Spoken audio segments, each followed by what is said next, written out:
So, good morning and welcome back to Daily Transfer Update. I am absolutely shattered today and I do apologise about last night's 9 o'clock stream. I fell asleep and I woke up at about 9:15 and I was like, do you know what? Let me just leave that for now. So I do apologise for anyone who was sat waiting for that, but it's almost like it's the summer transfer window again. The players we're linked to are the same players that we were linked to all summer that we never signed, and it's going to drag on all the way through Christmas, all the way through January, and we'll probably end up signing none of these players. Now, the first one we are going to speak about is Wilfried Zaha. Now, this is a player that was heavily linked all summer. We actually put bids in for this guy, and it didn't really come through in the end, and we ended up signing his Ivory Coast international teammate, Nicolas Pepe. Now, he's come out and he's put tweets out over the course of since the transfer window shut, saying a lot of people want to talk, the newspapers make stories up, etc, etc. But the fact and reality is, he's too good for Crystal Palace, but is he good enough for Arsenal? He's definitely better than Saka.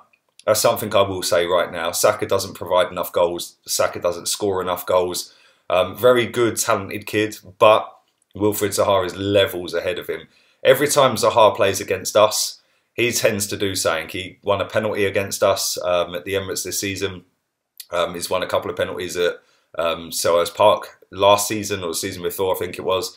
And he always seems to turn it on. Last season at the Emirates, we all remember the goal where he skinned Mustafi and just walked in and tapped it in, and they ended up beating us, which ultimately killed our Champions League dream. But this is a player that I don't personally rate as highly as a lot of Arsenal fans, but it is somebody I'd possibly take. You know, we could have him on the left-hand side, Pepe on the right-hand side, maybe Aubameyang, Lacazette, whoever up front.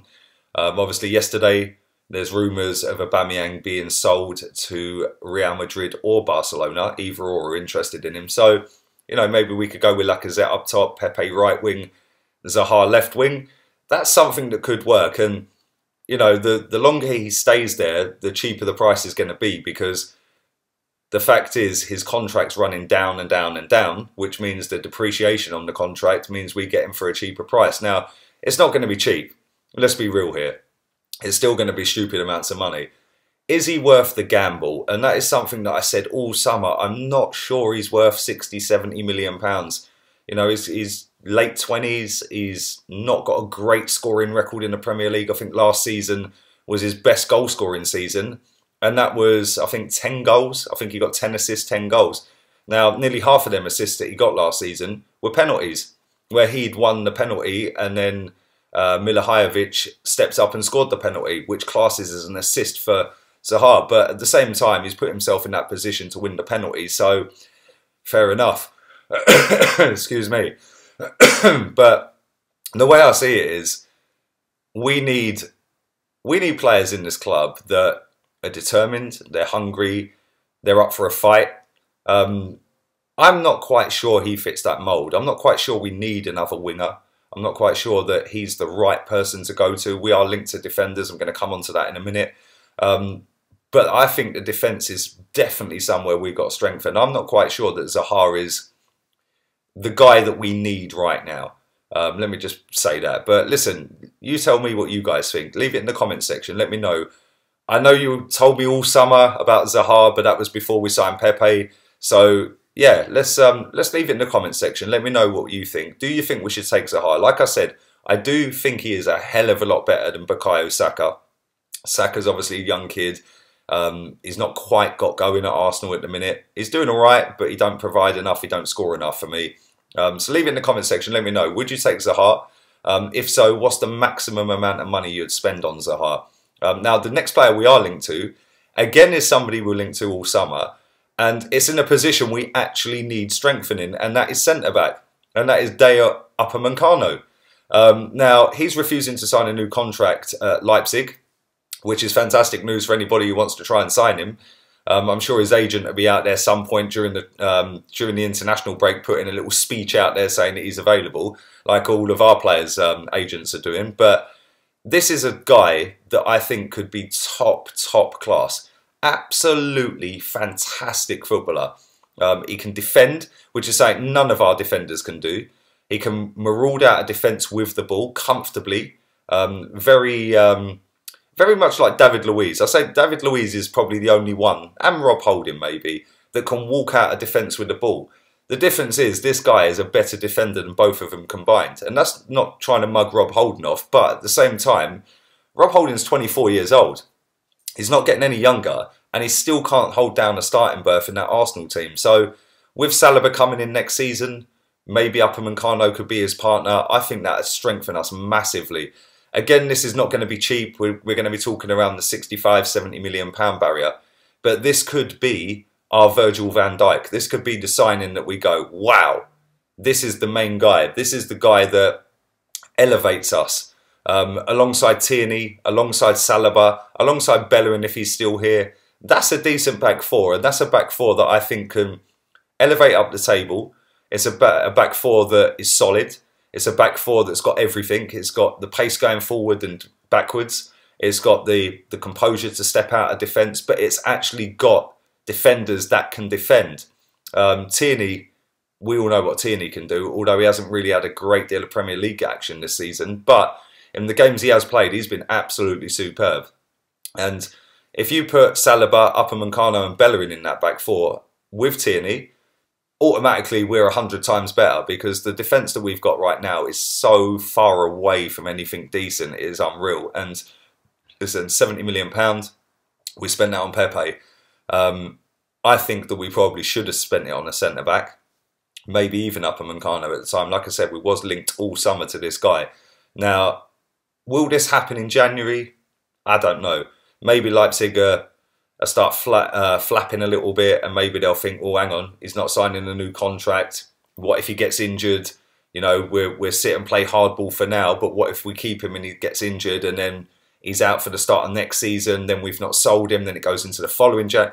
There's all these little things that you've got to think about. So there is a potential for this to happen in January, and we did want him. We definitely put bids in for him, and I think this guy would elevate us up the table massively. So again, leave it in the comment section. Let me know what you think. I pretty much know what you guys think on Upamecano. The guy is absolutely mustard.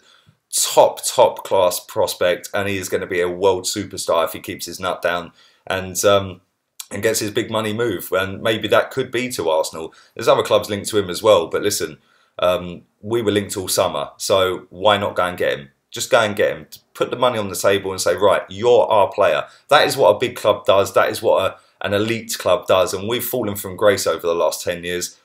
Maybe this could be the signing to get us back up into that top echelons of the table again, rather than loitering outside the top four. But there you go. Leave it in the comment section. Let me know what you think. Last but by no means least is Samuel Umtiti. Do you know what I should have done? I should have just uploaded the video from the summer where I spoke about all these guys pretty much every day. But yeah, Samuel Umtiti again is linked to Arsenal. We know about his injury record. We know that he refused to have surgery. He wanted it to heal naturally, and Barcelona got the ump with that. But again, he is linked to Arsenal this window coming up, and I'm still not kind of sure whether I'd take him. Listen, he's a fantastic centre-back. Absolute brilliant centre-back. But at the same time, it's like, you know, do we do the money on him, or do we do the money on Upamecano, who's got 10, 15 years ahead of him? You know, this guy's got, what, maybe 6, 7 years tops. With the injury record he's got, it's probably less than that. Let's be real. That was a big injury that he done to his knee. I'm not too sure that I'd take him. Before he got injured, I would have snapped anyone's arms off to take him, because I do think he's genuinely a top class centre-back. But the physicality of this league, the pace of this league, the intensity of this league, coming back from that injury, and for the amount of money, we're talking like 50 million quid, it's too big a risk for me. So I'm out on that one. But again, let me know what you guys think. Leave it in the comment section. Let me know whether you would take Umtiti. Listen, Saliba's coming in. Do we need Umtiti if we get Upamecano? I'm not so sure we do. It'd be nice to have all three, but we don't play with a back three. And I know Saliba's injured at the moment. He's done a metatarsal, but I think that he's got a bright future ahead of him. And listen, him and Upamecano as a centre-back pairing, they've got absolutely everything. So for me, I don't think we need Umtiti. But listen, I will be back at 5 o'clock tonight, and I will be back at 9. I promise I won't let you down with a 9 o'clock stream tonight.